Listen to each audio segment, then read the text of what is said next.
Hello বন্ধুরা, আমি রিঙ্কু। আর আজকে আমি মধ্যমগ্রাম কালী মন্দিরে চলে এসেছি। এটা হলো মধ্যমগ্রাম কালী মন্দির।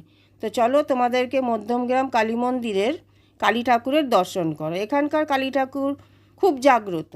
এখানে গিয়ে মায়ের পুজো অর্চনা দিয়ে মনস্কামনা করলে মা অবশ্যই সকলের মনস্কামনা পূর্ণ করে। তো চলো মায়ের দর্শন করাই। জয় মা কালী। এই হলো মধ্যমগ্রামের কালী মন্দির। এই যে মা কালী, মা কালীর দর্শন করো। বছরের প্রথম তোমরা মায়ের কাছে নিজের মনস্কামনা বলো, মা সকলেই মনস্কামনা পূর্ণ করে। আমরাও চলে এসেছি সপরিবারে। এখানে মায়ের পুজো দিয়েছি, পুজো অর্চনা করেছি, আর মায়ের কাছে মনস্কামনা করেছি। মা সকলকেই মনস্কামনা পূর্ণ করে। আমার ইউটিউবের ফ্যান ফলোয়ার আর ভিউয়ার্সরা সকলেই মাকে দর্শন করো।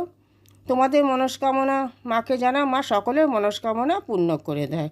তো জয় মা, জয় মা কালী, জয় মা কালী। এই আমি মন্দিরে মায়ের দর্শন করার পরে ঘন্টা বাজাচ্ছি। ঘন্টা বাজিয়ে মাকে প্রণাম জানাচ্ছি, প্রণাম করছি, আর মায়ের কাছে মনস্কামনা নিচ্ছি।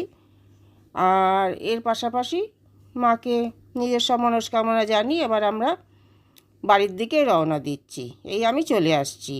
আর এটা হলো বেদি। এখানে আমি মোমবাতি, ধূপকাঠি সমস্ত কিছু দিয়েছি।